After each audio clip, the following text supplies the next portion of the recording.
up. And that happened in both cases of the shoe bomber and the crotch bomber. They had no blasting cap in there. I mean, if you're going to light it with a match, you would have stuck a blasting cap in it and said, light the fuse on the blasting cap. And the government helped both of them get on the planes. That's on record. Absolutely.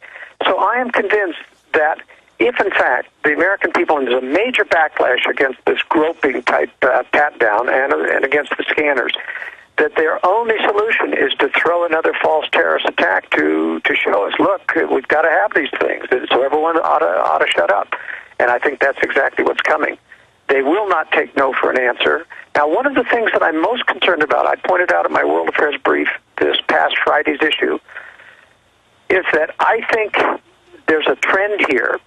I'm very, very worried that they're violating a major rule they've had a long time, that you don't bother the majority of American people too much or there'll be a backlash. And they are clearly at the airports bothering the majority of American people, and they're getting a backlash. So why would they go against their own general rules against initiating a backlash? I mean, even John Pistole, in talking to Congress, was just defiant. Am I sensitive? Yes. Am I going to change anything? No. So they're getting us ready to unveil the American people as the enemy. Well, yes, that's true. But there's another catch-22 here, and that's what happened with the pilots. The pilots had a legitimate reason not to have to go through these scanners. I mean, if you can't trust the pilots with the airplane, who have background checks, who are authorized to carry firearms in the airplane, then who can you trust? So they said, plus, once they're in the airplane, as you know, sir, and you're a pilot yourself, a fighter pilot, once you're in the airplane, a 747, 940-something thousand pounds, the biggest missile you can get, it's asinine. Absolutely true. And so what happens, they entered into secret negotiations with the Obama administration this week, and the Obama administration, seeing this bullet coming that they could not sustain making pilots going through this obnoxious security stuff, they offered them a deal that if you agree to give us biometric scans, yes, so that we have a biometric ID that will let you off the hook. Now, I think there's a possibility they may offer this to the American people. Oh, you're right. They already did it. They said, don't worry. By next year, we'll have trusted traveler. If you go through, and then that sets the precedent that the government authorizes travel or not, and basically legitimizes and standardizes the no-fly list. That's exactly right. And I think it's something that people will jump at. It's a pure Hegelian dialectic. You create enough tension, then you say, we give you an out. And you'll jump at it because it's so much better than being groped by TSA. And I think that's what they're setting us up for. I can totally concur with you, and your gut is already confirmed. You must have missed it. They are now actually announcing this. And TSA, going back to Homeland Security head Ridge about 7 years ago, he said, you will have not just a no-fly list, a no-buy list, a no-job list. You'll have to have this card and biometrics to do everything. And then that's the true cashless society control grid. Then they claim any underground economy is now associated with terrorism. Yeah, I think that's where we're headed. And as I say, they're using this type of false flag terrorism in order to drive all of this. But I do feel that we're going to get some other kind of terrorist attack here. It's just been a long time, and not only is skepticism growing about 9/11, but it's also enraged now about the TSA, and so they've got a problem here. I'm going to skip this network break, so stations should stay with us. This is a network break we're skipping because I want to give Joel more time today. Joel, before we get into Beck and then into the larger issue, this government-sponsored terror in England hidden in plain view, it's just amazing, and the same strategy of tension. What are your ideas, then, to preemptively deal with them staging a new attack? What do you think my millions of listeners, from your perspective, should be doing to head them off at the pass? Well, it's very difficult to develop a strategy because, the stuff works on the dumbed-down Americans. But what we really need to help people understand is that there's a pattern of false flag terrorism. That's why conspiracy analysis is so important, not only about 9/11, but about just what I said about the crotch bomber and the shoe bomber. The fact that you have supposedly sophisticated trained terrorism, that learn to fly airplanes, 757s on Cessnas, which is an impossibility, I can tell you that as a pilot. and you have crotch bombers that don't know that you can't light and explode. This is what's going to happen again. There's going to be another terrorist attempt, not an attack, probably an attempt, and those are the things that are most easily to develop. So we've got to train people to know the answers, particularly about how to identify false terrorism versus true terrorism. But, you know, what we're talking about in this week's World Affairs Brief, we very rarely get open admissions of conspiracy. And we've got 3 blockbusters now. We have the admission of James Jones at the Munich Security Conference that Henry Kissinger gives daily marching orders to the National Security Council. And that wasn't a joke. He said, I get my orders from Mr. Kissinger. Yeah, and he said, you know, filtered down through Brent Scowcroft and Sandy Berger, who are here with us today. I mean, this was just no mistake. This was too many specifics, and it's right out in the open. The number 2 one, of course, was the one the whistleblower out of the City of London, which I covered on May 7th in my World Affairs Brief. This didn't get much coverage in the press, but it was a blockbuster one. Here's this guy in the City of London who is a major financier. Now, the City of London, remember, is a city within a city. This is not the metropolitan government of London. This is the ancient medieval City of London government. It's just like the Vatican or the District of Columbia. Right. These globalists always create their own above-the-law command base. That's right. And this is where all of the financial manipulation of the Anglo-American society with Bank of England happens in the City of London. All right. He was a major financial advisor. He met 30 times a year with all the other major financial powers that be within the City of London. But he was not part of the powers that be system.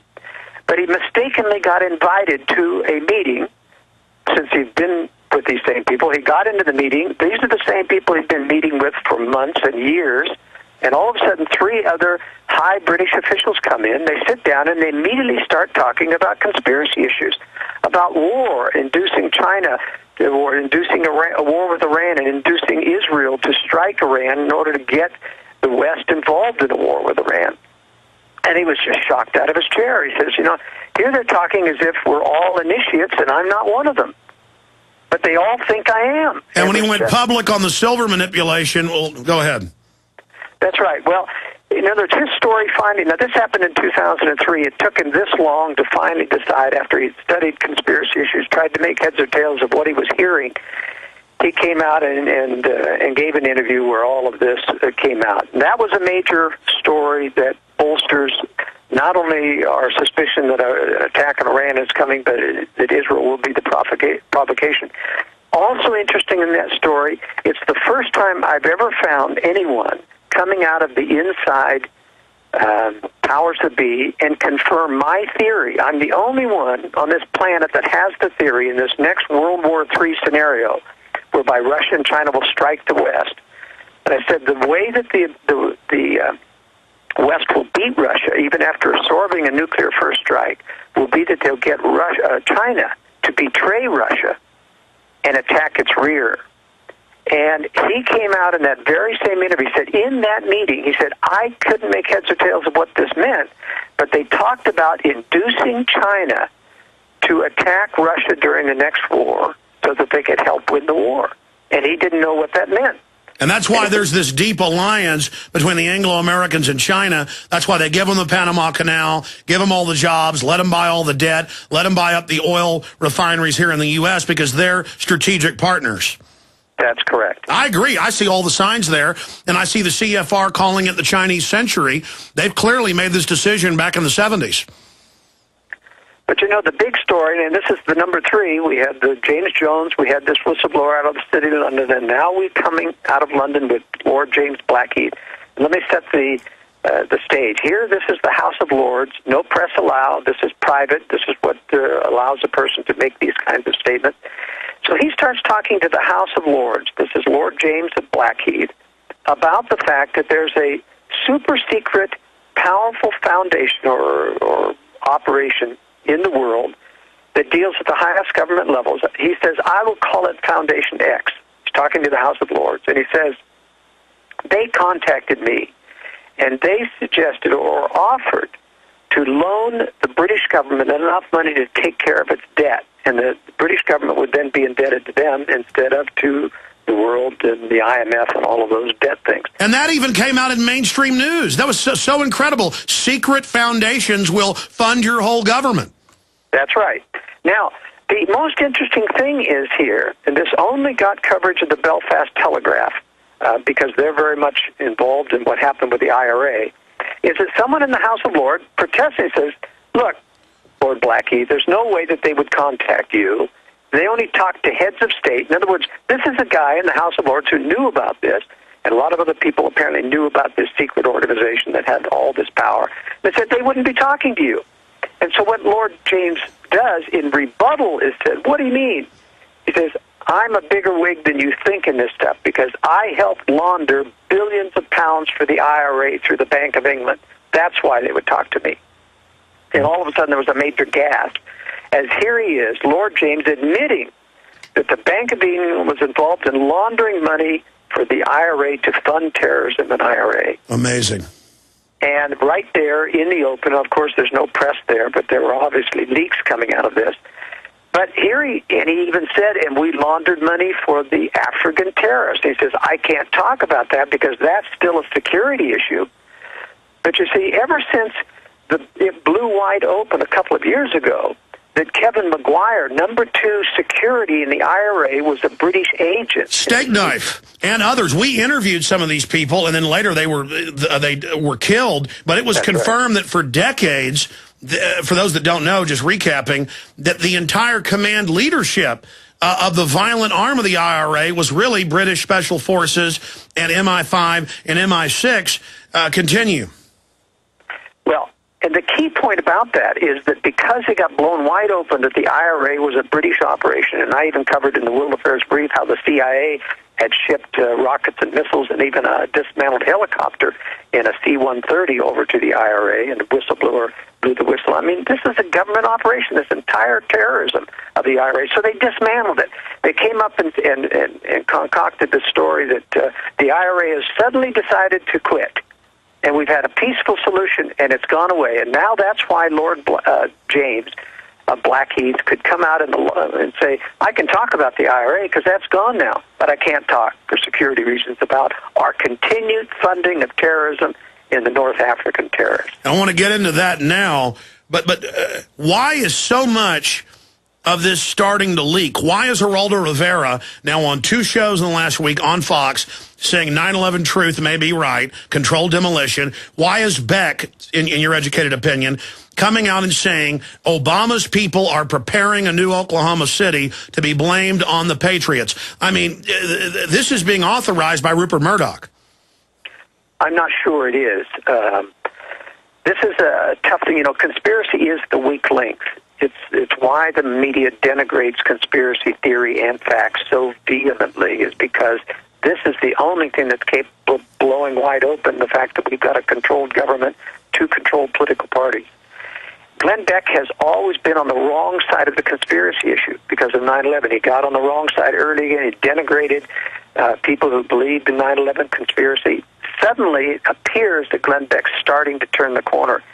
You know, I thought to myself, you know, look, his mentor, Glenn Beck's mentor, is my uncle, W. Clarence Skousen, who wrote the book on conspiracy, the original one, about... Literally wrote the book, yeah. The Naked Capitalist. And how can you have him as a mentor and be denigrating conspiracy? Well, I found out that he couldn't put, or refused to put 2 and 2 together. Yeah, he could believe, and he believes very strongly now, that there is a globalist conspiracy, because that's what's involved with communism and the bigger factor, but he couldn't see it, you know, in front of himself in terms of 9/11 or Oklahoma City bombing, some of those other aspects. And now he's starting to believe it. I'm not sure he can come clean and admit that he was wrong on television, but he clearly now believes in conspiracy, and I think it's moving that way. And the same thing with Rivero. He's turning the corner, and they haven't shut him down yet, and that may well happen yet. Yeah, I'm not at liberty to talk about it because I don't give up sources, but when we get back, I've got something brief to say about that, because I got a lot of moles, a lot of feelers out there, and Glenn Beck's got big torpedoes coming his way. Big ones. We'll be right back. Stay with us.